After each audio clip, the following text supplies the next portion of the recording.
Bonjour, je suis Jay Richez, bienvenue sur mon podcast. Ici, je parlerai sans détour de sujets qui m'animent et me motivent pour nous inviter à réfléchir et évoluer vers une vie plus libre et plus saine. À travers mon regard de coach holistique, mentor, femme inspirée, femme de caractère, on va bousculer les codes et on va s'éveiller avec courage et sincérité. Ces deux vertus seront le leitmotiv de ce podcast pour avoir le cran de vivre une vie qui nous ressemble et arrêter les fausses excuses. Je vous souhaite une très belle écoute. Bonjour à tous et à toutes, bienvenue dans ce nouvel épisode. Aujourd'hui, je vais vous parler du défi des 100 jours que j'ai réalisé grâce au carnet de Lilou Massé et Christian Junod. Ce carnet parle d'abondance et de relation à l'argent.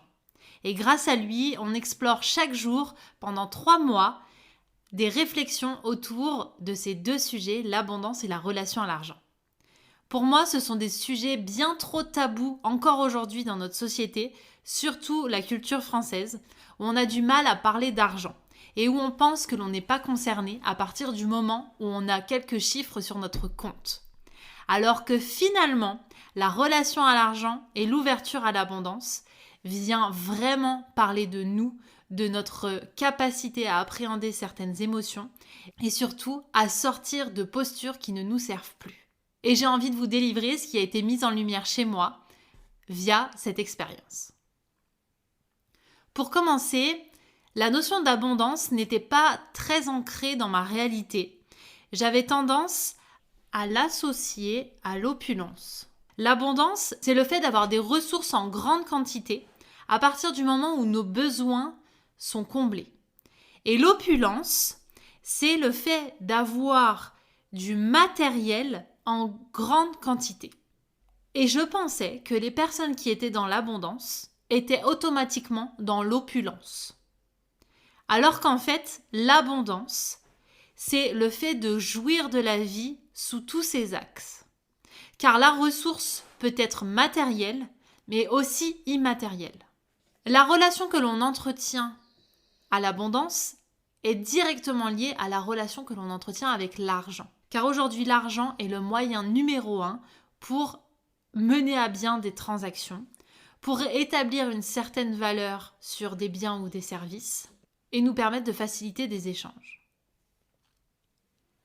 Une fois que j'avais compris la définition de l'abondance, j'ai pu me rendre compte que je l'avais associée à l'opulence parce que pour moi, quelqu'un qui répond à ses désirs, qui est dans l'abondance, est aussi une personne qui fait partie des gens qui sont, en tout cas c'est ce que je pensais, dans le camp des méchants. Toute ma jeunesse, j'ai entendu que le fait d'avoir beaucoup de choses, beaucoup de biens, beaucoup d'argent, ne faisait pas le bonheur. Et cette croyance, elle m'a amenée à croire que à partir du moment où on était dans l'abondance, on était aussi dans cette envie de vouloir toujours plus, mais sans être vraiment heureux. Alors que finalement, c'est tout l'inverse. Et c'est une croyance qui a été rapidement déconstruite juste en reposant les vraies définitions, les bons termes. L'abondance, c'est le fait d'être dans la gratitude de ce que l'on a. D'être reconnaissant de ce que l'on est en train de vivre. Et de voir que finalement l'abondance est partout. Elle est à la fois alimentaire, relationnelle, elle est émotionnelle. Elle est parce que la vie existe. L'abondance, c'est la vie. C'est un arbre qui nous permet d'avoir des fruits. C'est de l'eau qui coule dans une cascade. C'est les rires d'un enfant. C'est les idées qui foisonnent, etc. Et ça se complexifie lorsque l'on associe l'abondance à la relation à l'argent. Parce que l'on tombe dans des croyances populaires, très souvent ancrées depuis des générations, comme quoi l'argent, c'est le mal. L'argent, c'est ce qui permet de corrompre. C'est ce qui permet de s'offrir tout ce que l'on souhaite. Mais on en oublie, en fonctionnant comme ça, qu'il y a des choses qui ne s'achètent pas. L'argent, en fait, c'est un facilitateur. Avant, on parlait du troc. Le troc n'était pas considéré comme négatif. Par contre, l'argent lui a tellement donné de valeur qu'aujourd'hui, il a une connotation négative. Alors qu'au départ, il est neutre. C'est un bout de papier, c'est un chiffre sur un compte. Ce n'est absolument pas l'argent qui conditionne notre niveau de bonheur. Ce n'est absolument pas ce chiffre qui conditionne notre niveau de sécurité. C'est nous qui avons fait un lien entre ce que j'ai sur mon compte me met en sécurité. Ce que je n'ai pas sur mon compte me manque. Et cette relation à l'argent, elle découle de beaucoup d'idées reçues et d'un non-travail sur cette relation. Grâce au défi, je me suis rendu compte que si je devais personnifier l'argent, je l'imaginais comme une femme pleine de paillettes, pleine de couleurs et qui s'invite à des moments de ma vie où je ne le désire pas. C'est une femme très excentrique et que j'assume pas beaucoup. Et ça me rappelle mon incapacité à parfois parler d'argent, à dire ouvertement quel salaire je gagne, à dire combien d'argent j'ai sur mon compte, à partir de combien d'argent je me sens en sécurité, à partir de combien je me sens en insécurité. Qu'est-ce que je serais prête à donner, à prêter? Qu'est-ce que je serais prête à dépenser? Tout ça, c'est neutre. Ça dépend de mes valeurs. Ça dépend de mes filtres. On le voit bien d'ailleurs au quotidien. Il y a des personnes qui ont envie de dépenser beaucoup d'argent dans leur alimentation et d'autres pas du tout. Il y en a pour qui ça n'a pas de valeur. Il y en a pour qui la qualité des produits qui peuvent paraître chers ne mérite pas qu'on mette autant parce que la valeur santé n'est pas suffisamment amplifiée pour que ça devienne un essentiel. Alors que peut-être à côté, ça ne les dérangera pas d'acheter des nouvelles technologies très chères. Parce que peut-être que leur valeur, nouveauté, nouvelle technologie est importante, est essentielle. Et ça crée des limites de façon inconsciente. Ça crée ce qu'on appelle des plafonds de verre. C'est-à-dire qu'on ne s'imaginerait pas dépenser une somme supérieure à la limite qu'on s'est fixée mentalement pour un domaine qui n'a pas énormément de valeur pour nous. Ça ne nous viendrait même pas à l'idée de s'autoriser à dépenser ou à recevoir autant pour telle et telle chose. Et ces plafonds de verre, ils découlent directement de notre conditionnement. Parce que peut-être que comme moi, vous avez été conditionné sur le fait que déjà recevoir un minimum, c'était bien. Et que le fait de vouloir plus, c'était être prétentieux, c'était être imbu de sa personne et c'était faire partie du camp des méchants. Et ça a vraiment été difficile pour moi de sortir de cette croyance parce que je n'arrivais pas à trouver des modèles de personnes étant dans l'abondance financière tout en contribuant au bien. J'ai creusé, j'ai exploré, j'ai posé des questions. Je suis allée voir les personnes qui aujourd'hui étaient dans l'abondance pour savoir comment finalement ils géraient leur argent. Qu'est-ce qu'ils en faisaient, comment ils l'utilisaient et dans quelle intention. Et je me suis rendu compte qu'encore une fois, tout était question de perception. Les personnes que je considérais comme étant dans l'abondance et qui avaient selon moi des valeurs communes avec moi étaient aussi dans un état d'esprit différent. C'est-à-dire qu'ils ne cultivaient plus la fréquence du manque, mais plutôt la fréquence des désirs. Je m'explique. La fréquence du manque, c'est celle qui découle d'un mode de survie. C'est celle qui nous permet de remplir nos besoins physiologiques, puis ensuite d'espérer obtenir plus pour pouvoir combler d'autres besoins qui, eux, ne seraient pas comblés dès le départ. Par exemple, le fait d'estimer qu'à partir d'un certain salaire, on sera plus épanoui, c'est être dans la culture du manque. Ça veut dire que le salaire aujourd'hui que l'on a, on considère qu'il ne nous rend pas épanouis. Alors que je le rappelle, l'argent est neutre. L'argent est un facilitateur.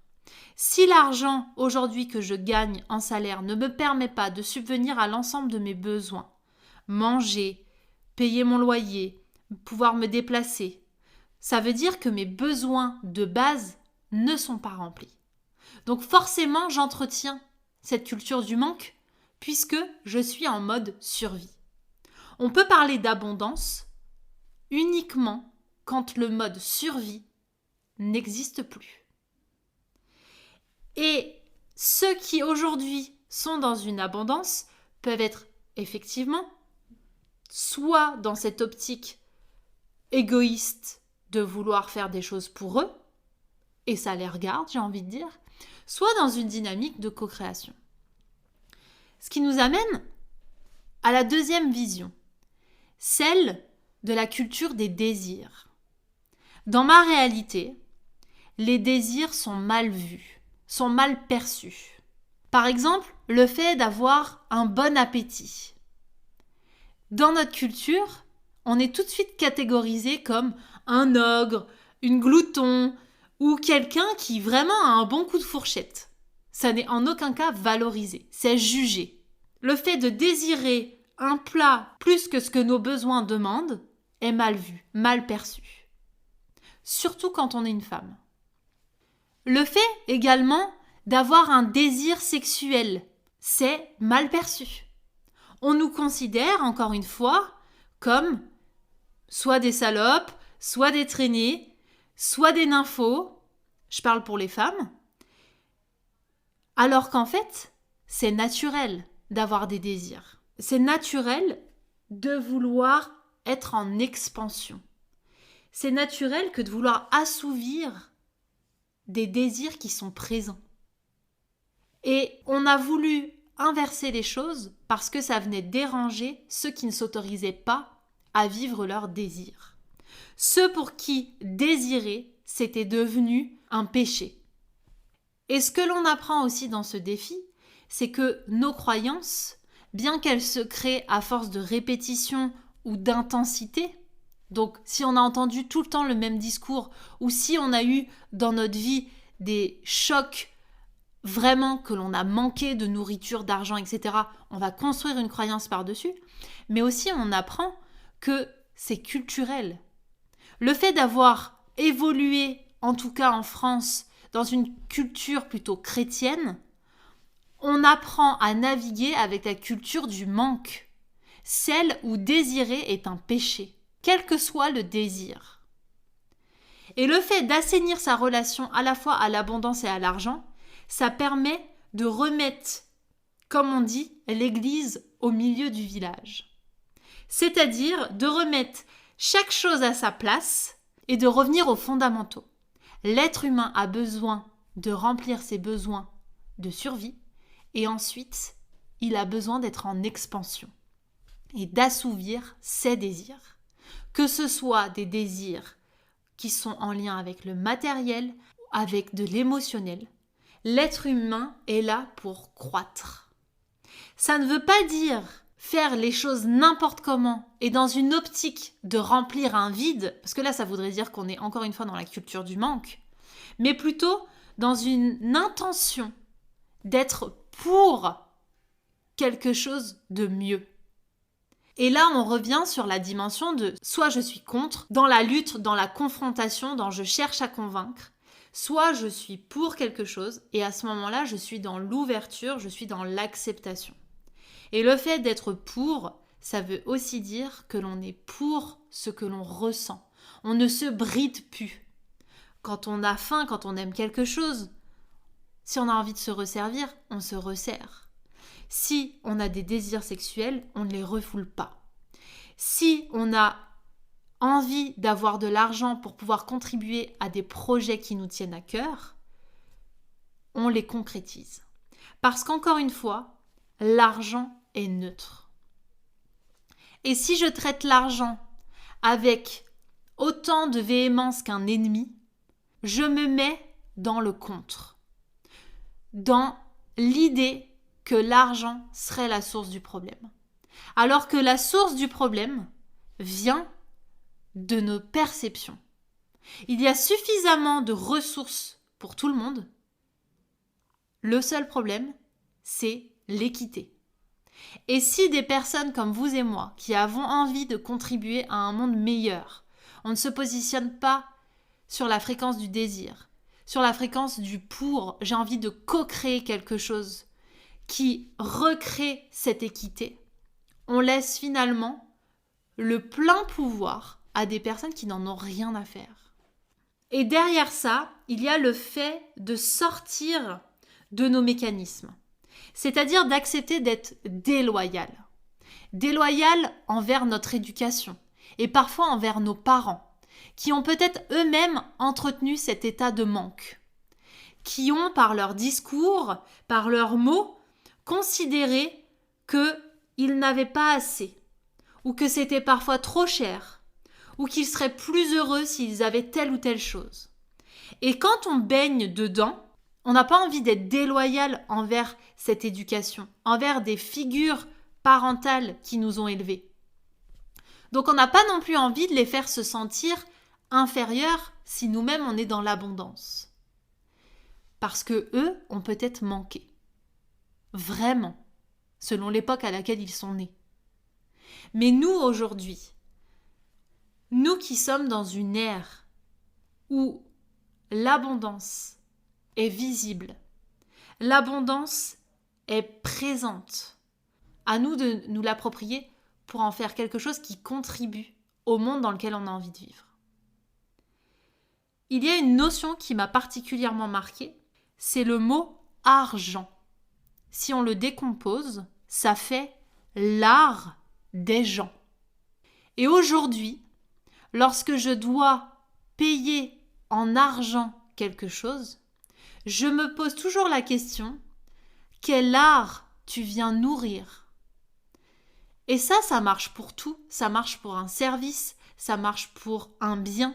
Si demain je vais faire mes courses dans une grande enseigne alimentaire, quel art je sers? Je sers l'art de quelle personne? Cette personne a quelle intention? Et moi qui, depuis des années, cherche à remettre plus de sens dans mes dépenses, eh bien je me rends compte que mes choix aujourd'hui se font de façon inconsciente vers des choses où j'ai envie de contribuer à l'art des gens. Vraiment.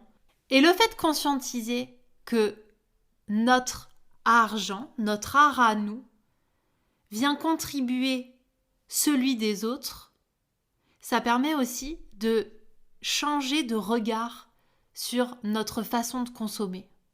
Parce qu'encore une fois, l'abondance n'est pas là pour combler un vide, n'est pas là pour répondre à des mécanismes que l'on ne sait pas appréhender d'un point de vue émotionnel. L'argent est là pour faciliter la réalisation de nos désirs. C'est à nous de choisir des désirs qui ont une intention qui est en cohérence avec nos valeurs.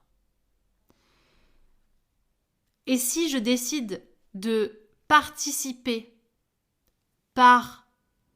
et si je décide par mon argent de contribuer à l'évolution d'une société plutôt qu'une autre, d'une structure plutôt qu'une autre, d'une personne, d'un service plutôt qu'un autre, ça veut dire que je mets de la valeur dans ce que l'on me propose. Lorsque l'on consomme des choses d'une grande surface, on met de la valeur. On a envie que cette structure se développe. C'est un vrai moyen de voter que de consommer, que de donner son art aux gens. Ce que j'ai appris aussi grâce au défi, c'est que derrière la relation à l'argent, il y avait cette peur d'être jugé. La peur que l'on vienne dire des choses me concernant par rapport à l'argent, que j'ai ou que je n'ai pas. Comme si ma valeur, encore une fois, dépendait d'une somme que j'avais sur le compte. Dépendait de la réalisation de mes désirs. Alors que concrètement, il était à la fois nécessaire de travailler sur l'estime que j'avais, qui ne dépend en rien d'un montant sur mon compte, mais aussi de ma façon d'être épanouie. À partir de quoi, de quels critères je me sens suffisamment épanouie? Est-ce que c'est à partir d'un critère sur un compte ou est-ce que c'est à partir de ce que je vis? Et évidemment que les deux sont liés, parce que peut-être que parfois, on ne peut pas vivre ce que l'on veut si on n'a pas cette somme d'argent sur le compte. Mais là, encore une fois, on est dans la culture du manque. Alors que si on est ouvert à l'abondance, si on a rempli l'ensemble de nos besoins, l'argent peut venir de bien des manières. Et dans notre culture très linéaire, on pense encore avec le système de récompense. Une fois que j'obtiens quelque chose, je peux me permettre de faire. Alors que si on est ouvert et si on change notre état d'esprit concernant l'argent, donc si on l'accueille avec autant d'amour que on accueillerait un ami chez soi, on se rend bien compte que c'est nous qui sommes fermés à recevoir. Parce que la relation à l'argent vient aussi nous parler de notre capacité à donner et à recevoir. À recevoir en termes financiers, mais à recevoir aussi en termes de compliments, d'amour, d'abondance de façon générale. Est-ce que je suis contrariée, je suis mal à l'aise lorsque l'on me dit des compliments, lorsque l'on me propose de me prêter de l'argent, lorsque l'on me propose de me prêter tel ou tel objet, ou de me faire don? Est-ce qu'on est plutôt dans le « non, merci, c'est gentil, fallait pas » ou au contraire dans l'accueil pleinement de « oh, merci, j'adore, je suis vraiment reconnaissante de ce que tu m'offres ». Notre relation à l'argent, elle vient en dire beaucoup sur notre capacité à être ouverte finalement au monde, à l'autre et à nous-mêmes. Parce que ce dont je me suis rendu compte, c'est que ma façon de traiter l'argent, un peu en rejet, c'était une façon d'être envers moi-même. Parfois en rejet, comme s'il fallait minimiser certaines parts de moi, qui étaient un peu trop excentriques. Et je faisais pareil avec l'argent. Alors ce que j'ai envie de nous inviter à faire, c'est de revenir à beaucoup plus de neutralité. À se rendre compte que nous avons dans tous les cas des facettes de nous à appréhender, que la relation à l'argent viendra parler à la fois de ce que l'on entretient en nous, mais aussi de ce que l'on entretient à l'extérieur, c'est-à-dire notre capacité à donner, à prêter, à emprunter, à demander. Notre capacité aussi à être en lien avec l'autre, à travers notre capacité à nous assumer, à nous exprimer avec authenticité. Et derrière s'assumer, il y a aussi toutes nos parts d'ombre, et accepter le jugement de l'autre, qui lui viendrait parler de lui à travers ses discours. Et enfin, notre capacité à valoriser nos désirs depuis un espace du plein, un espace de gratitude. Comme si nous avions un pied dans la gratitude pour ne pas cultiver le manque, pour cultiver le présent, ce que l'on a déjà, et un pied dans les désirs pour nous projeter vers un futur que l'on souhaite meilleur. Pour que nos désirs finalement ne soient pas une réponse à un dysfonctionnement, mais plutôt une ouverture à une amélioration de nos propres comportements et aussi du monde dans lequel on a envie de faire partie. Et ce que m'a permis de découvrir le défi, à travers toutes les explorations proposées, c'est que ma relation à l'argent pouvait s'assainir en décidant de considérer l'argent comme neutre, mais de placer de la valeur sur les intentions. Aujourd'hui, lorsque je me sers de mon art pour les gens, je cherche à contribuer avec une intention qui découle de mes valeurs. Je fais en sorte que la relation que j'ai avec l'argent soit aussi saine qu'une relation d'amitié. Et que s'il y a le moindre blocage, j'aille chercher dans mon histoire, dans le transgénérationnel, dans mes croyances, comment je peux décortiquer les choses.